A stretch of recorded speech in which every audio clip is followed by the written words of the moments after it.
This is Andy Purewal for Boxing Social in association with Betfred, and I'm delighted to be joined by Tom Not So Little over Zoom. Tom, how are you doing? I'm good, thank you. I'm good. Just trying to get my head down, get some work done. Other than that, it's Groundhog Day. Eat, sleep, train, repeat. Let's obviously get into some boxing talk, and obviously the heavyweight scene has certainly come back and caught the imagination of many and caught the eyes of many. Just to touch on yourself before we look at what we've seen from the recent month or so with regards to fights, what have you kind of been discussing and what have you got lined up? We have the obvious name of Alen Babic, which we'll come on to, but just away from him, what else have you been looking at? Do you know what it is? I set out a plan that I deserve. I feel like I deserve before I get out. I've not got the longest amount of time left in the sport. I believe I've given myself 3 years, and I believe I deserve to give my dad, who wasn't well last year, and my son growing up, something to be proud of it in the retrospect of securing more than financial stability, leaving a bit of a legacy. Now, whether what that may be, an English title, British title, Commonwealth title, I believe I'm good enough to win those sort of domestic titles. So that's what my focus is. So I'm going to be doing a bit of work with Mo Pryor, and he's going to get me out, get me winning, and just make sure that I get myself to a position where I can challenge for a good domestic title, and then go from there. But if the Babic fights or the Dave Allen fights pop up, they pop up. I'm not gonna overly chase them because I don't need to, because I'm in quite a good position, really. Just before we touch on Babic and Allen, just to go back to what you said there, you want to try and leave a legacy behind. You want to try and leave something behind for, obviously, your family to look back on. With that in mind, will it be hard to do so if you are offered a certain fight and there is such a high financial reward for you to take into consideration, which if you wasn't successful in that fight, it would naturally just knock you back down the ladder slightly or considerably? Yeah, do you know what it is? And I believe that's what I need. I need saving from myself sometimes. I do. But they are fights that I'm generally interested in. But at the same time, my biggest soul view is what I want to achieve. Do you know what I mean? I'm without being big-headed, I'll always find my way on big shows and everything because of how I am. Not because I'm any more talented than the next man or anything like that. I'm like, people get this thing where I'm deluded. If anything, I believe I underrate myself because like I don't sit there and I've never sit there and claimed that I'm going to be a world champion or anything like that. But I know I'm good enough to win domestic titles. I know that. That's not being arrogant, because I'm not saying I'd be given them and I'd just walk through the domestic guys, but I believe I'm good enough to beat them. So I just feel like I owe it to myself. I feel I feel like I've put in a good shift as a professional. It's no good crying about spilt milk and wishing I'd done things different. It's about what's here and now, and I just want to leave something where when I'm done, or God forbid, when I'm dead and gone, my kids, my grandkids can say, whether it be a southern area or anything like that, just where your name goes in the book, and nobody can ever take that away. That's yours for life. Me dad won that, or my granddad won that. Do you know what I mean? So yeah, and I feel I owe it to the people that stuck by me and tried to do the best they can for me. I owe to come out of this sport with something other than missing a few brain cells that I didn't have. Tom, obviously moving forwards and moving on to the potential fights. there's only really one place to start, or one of two places rather. Start off with the one which I'd consider the more obvious, Alen Babic. Obviously, we saw him successful on a recent Matchroom show, defeating Shaundell Winters early on with that stoppage victory. Obviously, afterwards, you've spoken about wanting that fight. You've said that Eddie's previously offered you it. Just kind of expand on where everything started from when the fight was first spoken about between yourselves and where kind of the land lies now. Basically, to be fair, they messaged me about 6 weeks out from the Povetkin fight and said, "Do you want to?" It might have even been about 8 weeks out, to be fair, and said, "Do you want this? Do you want to fight Babic?" And I was like, "Who?" And that was literally that. I was like, "Who?" And then, like, I said to him, what I just said, I was saying to you off camera, like, I need saving from myself sometimes. And I said to Josh Burnham, I said, look, there's a name there. I've been offered it. No money's been talked about. I don't want, and you come to me, yes or no, and whatever not. I said, and Josh's words was, let's stick to the plan. Let's go and achieve something. Let's just stick to the plan. He said, I'm not saying you can't beat him. He said, I fancy you very highly to beat him. He said, but the guy looks like an absolute raving lunatic. He said, as much as I can make a case for you winning, he said, I can make a case for him catching you. He said, that ain't what we want. We don't want anything too risky now. Do you know what I mean? Which Josh is a clever guy like that. So I thought, Joe, what? Listen to him. Messaged Eddie. Said, look, it ain't for me at the minute. I said, he's not done anything. Nobody really knows him. Then it's no point in me taking the fight. It's just like too big a risk for too little reward. Then I watched the fight, and then classic Tom Little comes out, and thought, like, I started swearing at Josh, everything. I was like, you idiots. But in hindsight, he was still right, because nobody knew him. If I would have went there and beat him, it would have been like, all right, have you actually done? But now he's when put him into the top 60, which fair play to him. I like him. I think he's a nice guy. I generally like very him talk and everything, but I just see a lot of things that I could exploit. He's got people talking. There's a few more reasons why it makes that fight more tempting to take. So I messaged Eddie the night of the fight. I was like, oh, God, I didn't take that now. He's like, you can still have it. And talked about a September date. And I said to him, I said, look, I won't. I like, not even just for selfish reasons. And this ain't me blowing smoke. I feel like I owe people that have followed my career, and not even that. I think I owe the people at Sky who's given me such opportunities in the past to box on some really good shows. I think I owe it to everybody else, even before myself. I owe it to everybody else to at least give myself the right time to get ready to put on a good proper performance. Now, if I went out and I was beaten Babic and I was gassed out, I'd never forgive myself. But if I went out and I was really fit and I got caught, then listen, at least I know I was ready. So I said, look, I'm not asking for anything other than just give me some respect. I'm training now. I will be ready for October.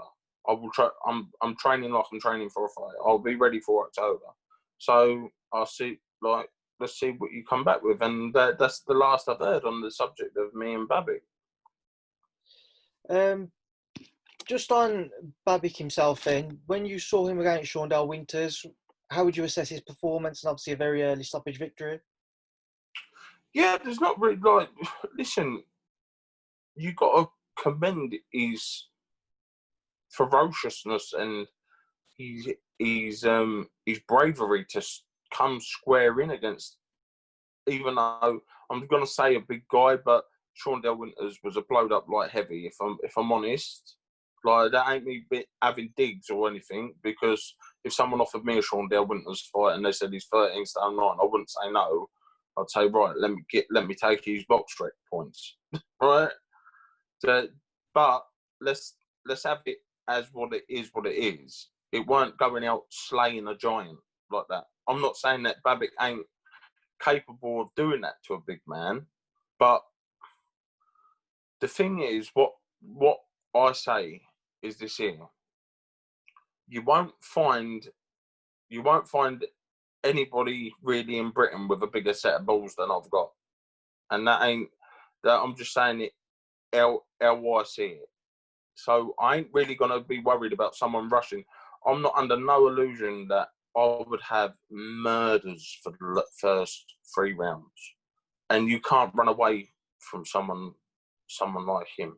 But it's just can he get sustained? Like nobody's robots, and you run squaring up to a big 18 stone man like that, who's like I've proved in previous fights, I'm capable of throwing sharp, stiff counters, and I'd double in impact against somebody like that. So, like, I definitely see a lot of things that I could exploit in that performance, whether that same Babic came out when I fought him or not. I just genuinely reckon me and him would have an absolute barnstormer, and like, because I'm easily talked into standing and having a fight, especially when I get hurt a bit.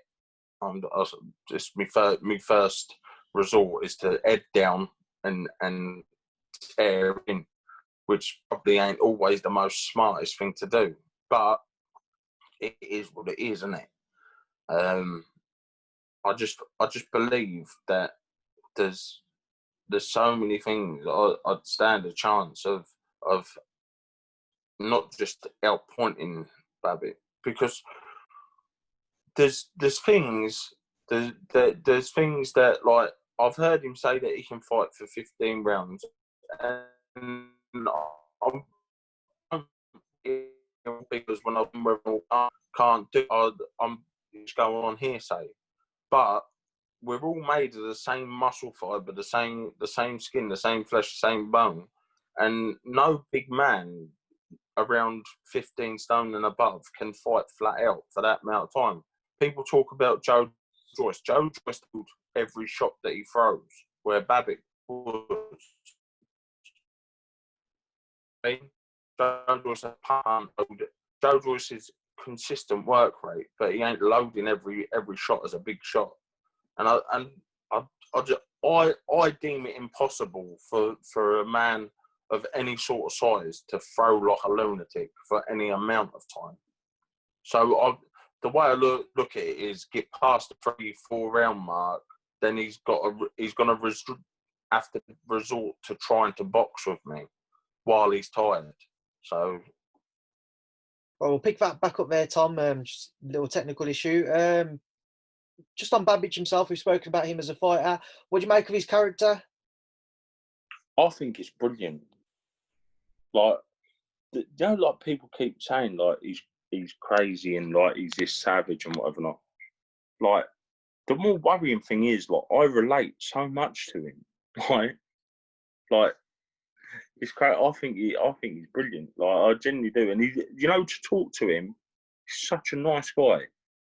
Like, a nice fella. Like, me and him laugh and joke all the time. Like, I was messaging him the other day saying, I'm in training for you. How many rounds of bags are you doing today? So I know to do more. Like, but that's the sort of things that I do anyway. Like, I'm not, like, the day I signed to fight David Price, I rang him and asked him if I could have some sparring. Like, it's just like silly things like that I do. But I think his character is not well needed because the heavyweight division is far from boring at the moment. But it's good to have like another face in it who don't really care about anything. Like, he don't care about swearing. He don't care about upsetting people. He don't care about the PC police. Like, he's all about business, and like, I can only respect that. Like, you can only respect that with somebody when they really, the only thing they're interested in is having a fight, and I'll take me out to him. Just a final thing on Babic then. We've spoken about him, the original date that was offered, talk since. When can we expect an update as to if or when you may be sharing a ring with him? I reckon probably soon, really. They need to come out and say whether I'm fighting him or not, because if they come to me 4 weeks away from the October date and say, well, listen, I was born that night, not last night. I've asked for time to get ready to train for someone. Don't say, oh, well, we told you that it might be happening. And it's little things like that will make me think, do you know what? I think they know that I've got the beating of him. Do you know what I mean? Because let me tell you something. Eddie only gave me 12 weeks to get ready for Majidov. So it tells you something when the thing is, what I'd like them to understand is, just because I'm not. I actually for a reason. So it's just one of them ones where if they either play ball fair with me, or like I said earlier, I don't need it. It ain't like, oh my God, I need this fight, otherwise I'm not going to fight it. Do you know what I mean? I get offers. If I wanted to fight or go into Europe and fight or whatever, I could fight every week if I wanted to. Do you know what I mean? That's not the case of that. So I just want, all I want is a fair chance. I'm not asking for anything other than a fair chance against somebody who's at a level that I've never asked once for a give me. I've never asked once. Have you ever once heard me ask for a rebuilding fight off of Eddie? Not that I can remember of. No. Because it don't interest me. Just because I go and bash a plumber up, I know he's a plumber. That ain't going to give me no more confidence of anything. If I want to go and rebuild, I'll go and pay for my own opponent. I'll go and pay for my own opponent, and I'll go and do it myself. I don't want people like that, and I don't want to con people. I've never been about that. Never been about going out conning people and filling people with false hopes of my ability, just because I knock over a couple of journeymen, like genuine journeymen who come to survive. That ain't how I am. I've never been like that. To be fair, I've never really been matched easy. But all I want and all I ask, which I don't think is a lot hard to us, is just adequate time to get ready for a fight. And I don't think I'm the only one that deserves that. I think the people that buy the pay-per-view tickets or tune in to watch it, I think they deserve to watch a man that had time to get ready correctly to have a fight. Do you know what I mean? So, which, listen, to be fair, Eddie's always been fair with me like that. So I'm kind of hoping I'm going in the wrong direction there with them few comments. You know what I mean? And that, say, look, listen, 6 weeks from now, I can be ready for a fight. So that tells you where I'm at in my training. That's me being honest. You said you was obviously offered the original September date. Do you believe, though, you will be offered the Babic fight for a new date? Yeah, I do, because there's been quite a bit of talk about it. Sky's put a bit out about it. So, like, look, if names ain't in the frame for a fight, they wouldn't even bother doing it. Do you know what I mean? They wouldn't bother putting anything out about it. So, look, I believe it'd be there. Like, me and him are two very similar characters. It makes for an interesting fight. Makes for a very interesting build-up. So I do look. I look for that fight to be made. Just when? that's the big question. Just when? Moving forwards, Tom, and on to your best friend in the heavyweight scene, from what I can imagine, Dave Allen. Obviously, we saw the interview you did recently, speaking about your frustrations with him and how, he said to you if you fought Jay Carrigan-McFarlane, you'd line up a fight with him, and obviously never materialised.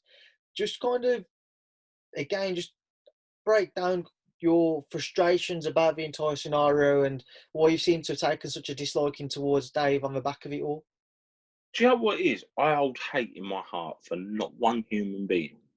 I don't, but I will call bullshit on bullshit. And if someone looks at me and says, Tom, I'm only looking for the big fights. I'm only looking for a few quid. I'm at that point in my career. I want to earn as much as I can. Right? Those were the words Dave said to me in my inbox when I was giving him a bit of stick. All right? He said, but when I'm done, before I'm done, I promise you, me and you will have a fight. All right? So I just left it as that, right? Anyway. But then to hear him pretty much say that, like, the only thing that Dave Allen's got that I haven't is a massive, massive following on social media. Do you know what I mean? So he's not achieved anything that I haven't. People go on about him fighting big names. I've fought big names. Neither one of us has beat any of them. Do you know what I mean? Listen, that's the top and bottom of it is. And if anybody even dares say he beat Lucas Brown, he's a big name, they need to go and take their head for a shit. Like, because I think everybody knows my thoughts on I'll tell you what I do. I've just said I need 6 weeks to be ready for a fight, right? I'd fight Lucas Brown tomorrow, and stop him. No two words about it. I watched somebody that I played with. No disrespect to Kamil Sakalowski. I played with Kamil, played with him, and Kamil was very, very unlucky to not get the decision. Right? So that tells you where that's at. That they made a golden egg out of a Cadbury's cream egg there. Do you know what I mean? So what my frustration is if I thought someone was too hard of a fight for not enough reward, like I just said about Babic, that is what I would say. That is exactly what I'd say. I wouldn't make out like somebody don't deserve, like me and him at domestic level. That is all we are at the moment until we prove otherwise. So the perfect fight for me, like I've got good affiliations with Nick. I've got good affiliations with Fabio. Who's left? Dave Allen, Cash Ali. Who else? There's them there. They're the only two that I can really speak about what I'd really be interested in fighting. Do you know what I mean? Don't be wrong, I'll fight anyone, but I'm just saying like what makes more sense to me. And when somebody tries to, I find it very insulting when he made all that big hoo-ha about, I had to fight and eliminated or something, and then he starts calling out a 4-0 prospect. Now, I'm pretty sure anybody would find that insulting. Do you know what I mean? So it's just, I've got no time for like I said earlier on. I've been brought up around people making people feel sorry for them and coming across one way when the only motive they've got is to put themselves in the best position they can. Listen, if you're an arsehole, be an arsehole and own being an arsehole. If you're a nice guy and an honest guy and a genuine guy, you don't need to prove that. That will prove itself. People will you won't need to act like a nice guy because you are one. Do you know what I mean? And I ain't being honest. I can see through Dave Allen better than some wet grease-proof paper. So I just got no dislike, no hatred for him, but I just believe that I punch his big strawberry nose off the side of his head.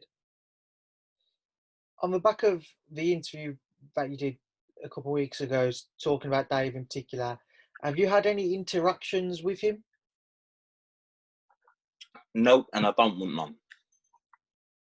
I don't want none. I don't want none. Look, the best thing for him to do is go his way, and I go mine. I'm not going to chase the fight no more. I'm not going to ask for the fight no more. I'm not really interested in the fight no more unless it comes to me. Do you know what I mean? I think I've done enough over the last few years to prove to people that he don't want to fight. That he don't want to fight. There's even people in boxing that know that they even say to me, "He don't want none of you, boy, do we?" Do you know what I mean? So there you go. Because I don't mean no harm. I can't be no fairer than what I've been. I'll tell you what I even offered last night. I said on an interview, and I swear to God this year, right? There's a young fella I've just signed to help out manage, yeah? Right? I said I'd match him with that little fella that he's just turned over, right? And my purse, on top of what they get paid, my purse, I'd give the pair of them. Not just my fighter. I'd split between my fighter and his one. It's not about money. You know, it ain't about money. It's just that I'm so sure that I absolutely thump him. Listen, I've had good money fights. I've had some real good money fights. It's gone past the point of money. That's it. One final name to touch on for yourself, Tom. Obviously, previously you had that Lucas Brand fight lined up, and for a variety of reasons, it just never happened. Do you see that happening at any time in the future, or is that kind of done and dusted now? Do you know what it is? I had the fight lined up. They didn't want it to happen. He keeps going on to me, get me a contract signed, sorted out. I don't know who he thinks I am. He thinks I'm Bob Arum or something. I said, look, I can't make people bring you over it. Do you know what I mean? If someone says to me, the one thing I can say to you, Lucas, is if someone says to me, pick an opponent, it's either going to be you or Dave Allen that's getting it, that's copping it. Right? Other than that, is what's name. I'm going to have a chat to Mo and whatever not, and I will say to him, look, we'll have a couple of fights, and if you want to come over here for small haul money, then he can come over here. No problem. If he wants to come and dip his toe in the water over here for small haul money, but I can't see that happening. The man's a family, and I wouldn't. To be honest with you, it's one of them ones where, even though I don't necessarily like him, I wouldn't want to be insulted by getting offered something like that. Do you know what I mean? So I wouldn't really insult somebody who's paid their dues in boxing. Do you know what I mean? Like, as much as I don't like him, as much as I want to, you've got to be fair. And I can't see, unless it's on a TV show, me and him happening. And I can't see it being on a TV show unless I string 5 or 6 good wins together, and possibly one night spike Eddie's drink to get him to do whatever I want to do. So I don't think there's a lot of chance in it. I never say never. I never say never about nothing, because it's always when I rule something out, it ends up happening.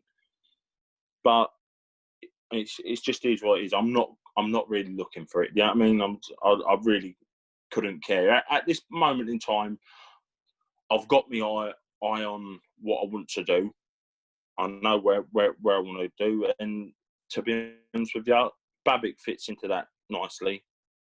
I like the Babic fight. I do think, I said this the other day, I think me and his fight would be so old school, you'd have to show it on a black and white TV. Like, it'd be one of them ones where it'd catch fire instantly.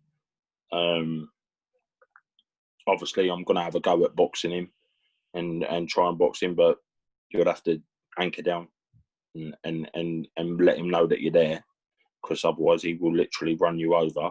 No pun intended. Move away from kind of fights involving yourself and Tom, just touch on the boxing world away from it, like I say.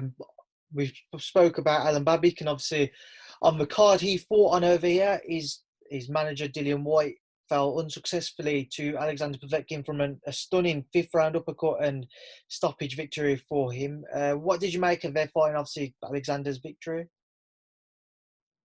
Do you know what it was? Yeah, it was a brilliant shot, and it just goes to show you that like it only takes a split second.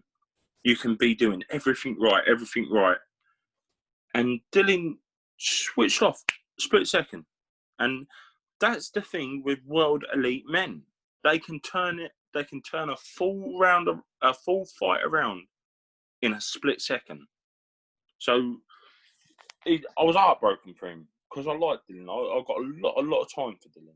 I genuinely have. Well, this is how much time I got for Dylan. They wanted me to go and spar Povetkin, and I said no. I said, listen. I said, there's one thing. I said I wouldn't help. I wouldn't. Every time I don't call Dylan, like we ain't pals like that. But every time we see one another, we're like I've got a lot of time for him, and I wouldn't help somebody in the undoing of him. That's something that wouldn't be bought. You know, that I don't need the money that badly, and I need money, but I don't need it that badly. Like there's one thing that won't be bought for me, and that's loyalty. And that just don't go for anything. In some ways, I'm quite patriotic. I wouldn't help somebody coming from Russia there beat one of our British lads. That's I don't know. I'm quite funny. I'm just a bit funny like that. Do you know what I mean?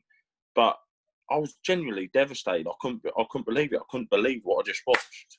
Like everything was going well. I stood up about to do the victory dance. Honestly, I thought he's got it. He's done it. He's going to, because I can't help but feel for him how we've been treated. He's done everything other than that blip. You'd have to put him down as probably have the best resume in heavyweight boxing. When you have a look at the back-to-back solid opponents he's had to fight, he's probably got the best resume in boxing. Do you know what I mean? So I was just gutted for him, and I generally hope and pray that he goes and gets it all right next time round, which I don't doubt for 1 second, because it ain't like it was. I didn't even have it really close or anything like that. It was just like it was like I'm coming for the WBC title sort of thing. Like I'm taking my spot tonight, what no one can take away. And it was just blink your eye and you would have missed it, wouldn't you? We all know about there's a rematch clause in place. Dillian's made it obvious and clear that he wants to, take advantage of that and face Alexander once again as soon as he can. But in your opinion, I remember when Andi Ruiz Jr. defeated AJ, a lot of people saying, should he have an interim fight before going straight back in for the rematch? Obviously, AJ didn't. He went straight back in, but there's a lot of talk at that time. In Dillian's case, on the back of such a heavy knockdown and stoppage as well, is it the right move to go straight back in for a rematch, or should he have an interim fight before then? It's one of them. It's like a two-edged sword, really, isn't it? Like you could, if you went and had an interim fight, in my mind, yeah, you could go and blast some other guy out. But the minute you see that man that's knocked you stone cold out, flashbacks are going to happen regardless. So I believe, personally myself, it's like falling off a bike or falling off a horse. Get up, get straight back on.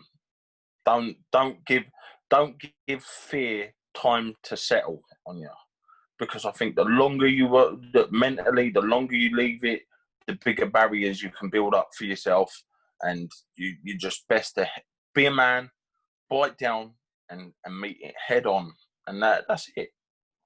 Right? Dylan knows where he went wrong. Dylan's not silly about heavyweight boxing. He knows that it's painful, and like he suffered a big knockout, and it can happen again.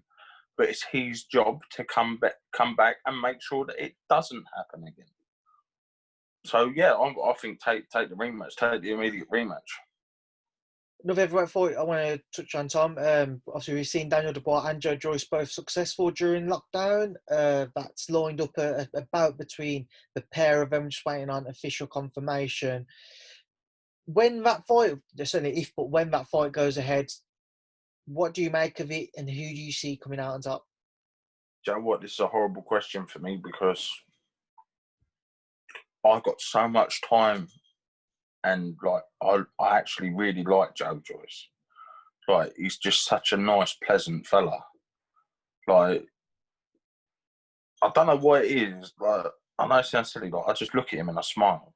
Like it's weird. Like he's just such a lovable fella.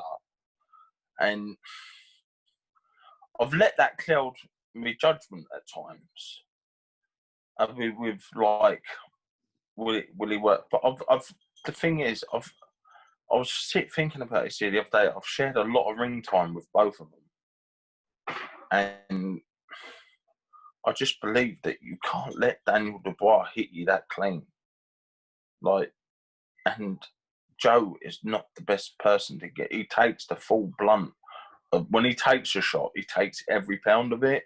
Do you know what I mean? So, look, it's like this here for me.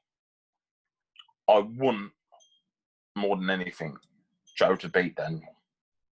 Not that I hold anything against Daniel. I don't mind Daniel, but I like Joe. Do you know what I mean? But